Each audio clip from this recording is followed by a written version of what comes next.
மேச ராசிக்கு குரு பயிற்சி எப்படி இருக்கும்? இந்த அமைப்பு மேசம் 1ன்னு வச்சுட்டிங்கன்னா 12ல் சனி, 11ல் ராகு, 5ல் கேது, 4ல் குரு வரப்போகிறார். மிதுனத்திலிருந்து கடகத்துக்கு கீழே இறங்க போகிறார். 4ங்கிறது சுகஸ்தானம். சுகஸ்தானத்தில் ஒரு குருங்கிற வயிறு சம்பந்தப்பட்ட ஒரு கிரகம் இருக்கிறது ரொம்ப நல்லது. அப்போ வயிறு சார்ந்த பிரச்சனைகள் சரியாகும்.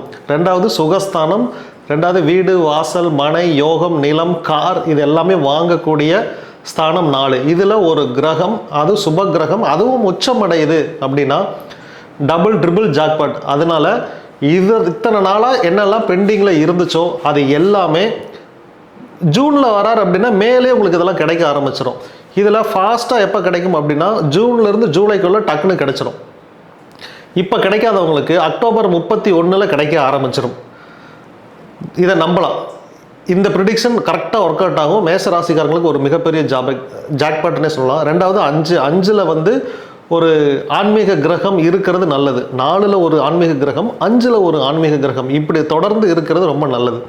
இந்த குரு கேது சேர்ந்து இருந்தால் பெரிய பிரச்சனைகள் உண்டு பண்ணுவாங்க. அதனால் உங்களுக்கு தனித்தனி அடுத்தடுத்த வீடுகளில் இருக்காங்க. ஆன்மீக பயணம் நிச்சயமாக உங்களுக்கு கிடைக்கும். எந்த கோயிலுக்கு நீங்கள் போகணும்னு நினச்சிங்கன்னா அந்த கோயில் நிச்சயமாக நீங்கள் போயிட்டு வருவீங்க. ரெண்டாவது உங்களுடைய தெய்வங்களுடைய அனுகிரகம் உங்களுக்கு நிச்சயமாக கிடைக்கும். குலதெய்வத்தின் அருள் கிடைக்கும். நீங்கள் எஷ்ட தெய்வத்தை என்ன வழிபாடு பண்ணாலும் அந்த தெய்வத்தினுடைய அருள் பரிபூர்ணமாக கிடைக்கும். கேது சிம்மத்தில் இருக்கிறப்ப உண்மையிலுமே பாசிட்டிவாக செயல்படுவார். அதுவும் குருமார்களினுடைய அனுகிரகம் கிடைக்கும். நீங்கள் கேளக்கியர் சித்தரெல்லாம் வழிபாடு பண்ணிங்கன்னா மகாசக்தி உங்களுக்கு சீக்கிரமாக கிடைக்கும். ஏன்னா கேதுவே குரு அப்படிங்கிற மாதிரி தான். குரு ஸ்தானத்தில் இருக்கக்கூடிய அந்த மாதிரி சித்தர்கள், முனிவர்கள், இவர்களுடைய அருள் வாங்கி கொடுக்கும். இந்த பிரபஞ்சத்தினுடைய சக்தியை வாங்கி கொடுக்கும். ஒருத்தனுக்கு கேது நடக்குது அப்படின்னாலே இந்த பிரபஞ்சம் அப்படிங்கிற வார்த்தையை அவன் சொல்லாமல் இருக்கவே மாட்டான். யார் பிரபஞ்சம்ங்கிற வேர்டை யூஸ் பண்ணுறானோ அவனுக்கு கேது நடக்குது அப்படின்னு அர்த்தம். அவனுக்கு கேது நடக்குது அப்படின்னு அர்த்தம். ஏன்னா எனக்கு கேது தான் நடக்குது. அதனால தான் இந்த பிரபஞ்சம் சார்ந்த விஷயங்களை நம்மளால் எடுத்துரைக்க முடியுது.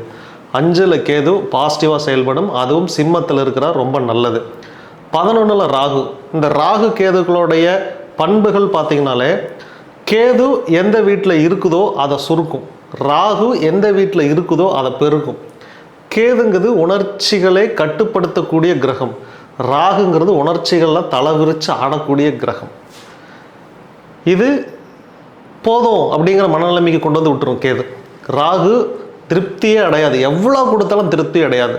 அப்படிங்கிறப்ப ரெண்டாவது எந்த வீட்டில் இருக்குதோ அந்த தன்மை அதை அப்படியே பெருக்க ஆரம்பிச்சிடும். 5ல் ஒரு கேது இருந்துச்சு, இது எல்லாத்தையுமே சுருக்குமா அப்படின்னு கேட்டால் அது ஆன்மீக கிரகமாக போச்சு, சூரியனுடைய வீட்டில் இருக்குது. அப்படிங்கிறப்ப இது பாசிட்டிவாக செயல்படும்.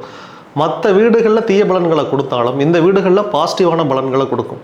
நேர் ஆப்போசிட் ராகுக்கு வந்தீங்க அப்படின்னா லாபஸ்தானத்தில் இருக்கிற லாபத்தை பெருக்கி கொடுப்பார். எக்ஸ்போர்ட் பிஸ்னஸ் நல்லா வரும். நீங்கள் ஏற்றுமதி எது பண்ணாலும் சரி, வெளிநாடுகளுக்குன்னு இல்லை, மாநிலங்களுக்கு ஏற்றுமதி பண்ணால் கூட அந்த எக்ஸ்போர்ட் பிஸ்னஸ் உங்களுக்கு நல்லா ஒர்க் அவுட் ஆகும். ஷேர் மார்க்கெட் ஒர்க் அவுட் ஆகும். ஃபிலிம் இண்டஸ்ட்ரி உங்களுக்கு ஒர்க் அவுட் ஆகும். கேமரா டிபார்ட்மெண்ட், இருட்டு அந்த டெவலப்மெண்ட், அதான் கேமரா, இந்த டிபார்ட்மெண்ட் ஒர்க் அவுட் ஆகும். மெடிக்கல் டிபார்ட்மெண்ட் ஒர்க் அவுட் ஆகும். ரயில்வேல வேலைக்கு நீங்கள் அப்ளை பண்ணிட்டு இருக்கீங்க அப்படின்னா அந்த ரயில்வே எக்ஸாம் உங்களுக்கு நிச்சயமாக கிடைக்கும்.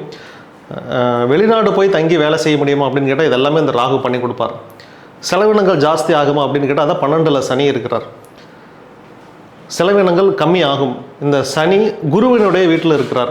அப்படின்னா நீங்கள் பெட்ரோல் சார்ந்த தொழில் பண்ணுறீங்க அப்படின்னா உங்களுக்கு நல்ல லாபம் கிடைக்கும். மேஷ ராசிக்காரங்களுக்கு மட்டும் நான் சொல்கிறேன், மற்ற ராசிக்காரங்களுக்கு இது பொருந்தாது. ஏன்னா சனிங்கிறது கருப்பு. இப்போ கச்சா எண்ணெயோடைய விலை ஏற்றத்துக்கு கூட இதுதான் காரணம். குருங்கிறது பணம். பணம் அப்படிங்கிற குரு வீட்டில் கருப்பு போய் உட்காந்துருச்சு சனி கிரகம். இந்த கருப்பு தான் கச்சா எண்ணெய். அதனால இந்த கருப்பு அப்படியே பணமாக மாறுது. புரியுதுங்களா? அதனால தான் கச்சா எண்ணெய் சர்ன்னு மேலே ஏறுது.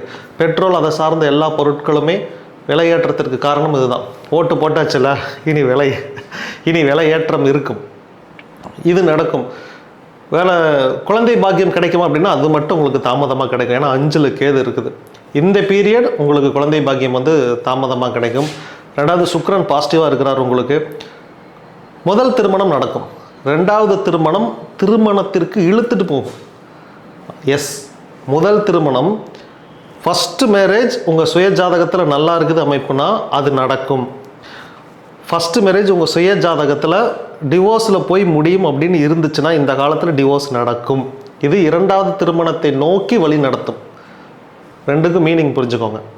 அப்போ ஒருவேளை டிவோர்ஸ் ஆயிருச்சு சார், நாங்கள் பிரிஞ்சிட்டோம், டிவோர்ஸ்க்காக வெயிட் பண்ணிக்கிட்டு இருக்கிறோம், இன்னொரு திருமணம் பண்ணிக்கலான் இருக்குன்னா எஸ், அது நடக்கும்.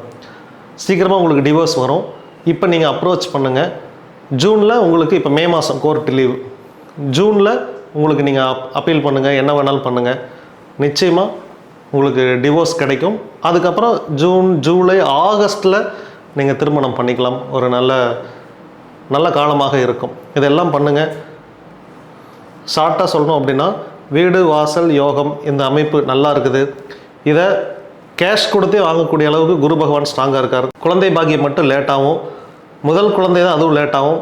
ரெண்டாவது குழந்தைனா அது சீக்கிரமாக உங்களுக்கு கிடச்சிடும். முதல் திருமணம் தள்ளிட்டு போயிட்டே இருக்குது அப்படின்னா அது உங்களுக்கு சீக்கிரமாக கிடைக்கும். ரெண்டாவது திருமணத்திற்கு முதல் திருமணத்தை விட வாய்ப்புகள் அதிகமாக இருக்குது. அதனால் ரெண்டாவது திருமணம் நடக்கும். ரெண்டாவது திருமணத்திற்கு இழுத்துட்டு போகும்.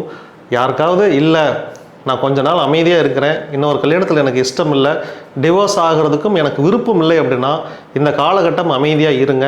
வம்படியாக வந்து சண்டைக்கு வருவாங்க. உங்கள் மேலே தப்பே இல்லைனாலும் டிவோர்ஸ் நோக்கி இழுத்துட்டு போவாங்க. நீங்கள் மௌனமாக இருந்துட்டீங்க அப்படின்னா இந்த பயிற்சி அமைதியாக விட்டுரும். இப்போ நீங்கள் ரியாக்ட் பண்ணிங்கன்னா பாம்பு அடிச்சிடும். அமைதியாக இருங்க. ராகு கேது பயிற்சி அடுத்த இந்த இயர் எண்டில் வரும். அப்போ ஒன்றும் பிரச்சனை இல்லை, நீங்கள் பிரச்சனையை கடந்து போயிடலாம். அவ்வளோதான். அடுத்து வெளிநாடு போவேனா, எஸ், இதெல்லாமே நடக்கும். இது எல்லாமே மேஷ ராசிக்காரர்களுக்கு மட்டும்தான். அடுத்த வீடியோ பாருங்கள், ரிஷப ராசிக்காரர்களுக்கு சொல்லிடலாம். கேளக்கிர் சித்த நமோ நமக.